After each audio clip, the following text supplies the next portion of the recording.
meet Ryan. He was just your average guy with sky-high dreams. At 27, he had already launched 3 startups in 4 years, and crashed and burned all 3 times. We usually think failure happens because you ran out of money or had a bad idea, but that wasn't Ryan's issue. His problem was a mental block, an invisible wall keeping him stuck in the same loop. Then there's his friend Mike. Mike is the total opposite. Plays it safe, scared of risks. Ryan's 4th project was an e-commerce platform. He was grinding day and night, coding, making marketing plans. Up at 7 a.m., bed at 3 a.m. From the outside, he looked like the hardest worker in the room. This is what we call hustle culture, right? But that was the trap. Ryan thought being busy meant he was succeeding. One afternoon, an investor named Mr. Jacobs dropped by their garage office. The guy didn't talk much, but when he did, it hit home. Ryan pitched him with energy, graphs, charts, future projections. Mr. Jacobs listened quietly, put his glasses on the table, and asked just one question. Ryan, do you want to be a winner, or do you just want to be right? Ryan froze. I want to win, obviously. Mr. Jacobs smiled. No, you're trying to prove your idea is the best. You're ignoring what customers actually want because you're obsessed with making your product perfect.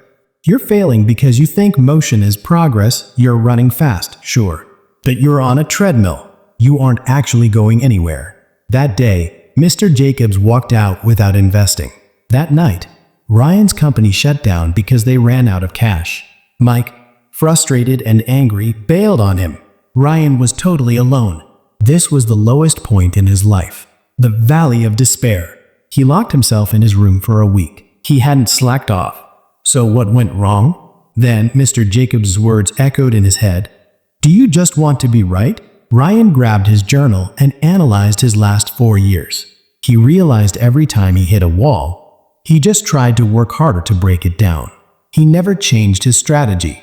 He was banging his head against a wall, while the door right next to him was wide open. That started Ryan's Unstuck journey. He took his last savings and ran a small experiment. No big app, no fancy office. He decided to solve a boring problem. He noticed local restaurants were struggling with suppliers, bad produce, late deliveries. Ryan didn't write a single line of code. He just started a group chat. He told restaurant owners, "Text me what you need. I'll drop it off in the morning." Here's the counterintuitive part. We think you have to start big to get big. Ryan did the opposite. He ditched the tech and went manual. He went to the market himself, bought the veggies, and drove them over in his van. One morning at the market, he bumped into his old friend Mike. Mike was doing great in his corporate job. He saw Ryan hauling baskets of produce and gave him a pitying look. "Ryan, seriously? You have an engineering degree and you're doing this? Give it up, manual." The old Ryan would have argued, let his ego take over. But the new Ryan just smiled. He knew a secret Mike didn't. He wasn't floating on hype anymore. He was grounded. He told Mike, "Buddy, I'm done pretending to be a CEO. Now, I just solve problems." 3 months later, Ryan had 50 restaurants on his list. He couldn't handle it solo anymore. So, he finally built an app, but not with features he wanted. He built exactly what the restaurant owners asked for. Mr. Jacobs heard the noise and visited Ryan's new office, which was basically a warehouse. No fancy decor, just work getting done. Mr. Jacobs said, "Ryan, looks like you finally got off the treadmill and started running on the road." Ryan replied, "Sir, I realized something. Being stuck isn't the end. It's a signal that my old way isn't working. I had to do something different, not just something more." But the story isn't over yet. Suddenly, a massive, VC-backed company entered the city offering the exact same service. Infinite budget, crazy marketing. They started slashing prices to kill the competition. Ryan's tiny team panicked. They thought it was over. Ryan had 2 choices. Try to match their prices, impossible, or fold. Ryan used his unstuck mindset. He told his team, "We aren't fighting them at their game. We are playing ours." The big company was high-tech, but had zero human touch. Ryan weaponized his customer service. He built personal relationships. While the giant sent automated emails, Ryan called them up personally. "Hey Joe, were the potatoes fresh today?" That small shift worked like magic. Within months, the big guys realized money couldn't buy loyalty. The customers trusted Ryan, not an app. The giant company was forced to partner with Ryan. So, what did we learn from Ryan?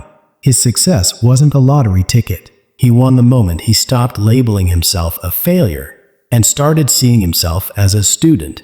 He killed his ego. He realized you don't always have to smash through the wall. Sometimes you just climb over it or walk around. At the peak of his success, an interviewer asked, "What's your secret?" Ryan said, "I know how to stop. When I'm not moving forward, I don't run faster. I stop, check the tires, check the map, and then go." Most people think speed is success. But walking on the right path gets you there faster than sprinting in the wrong direction. Ryan's story teaches us one thing. If you feel stuck, it doesn't mean you aren't capable.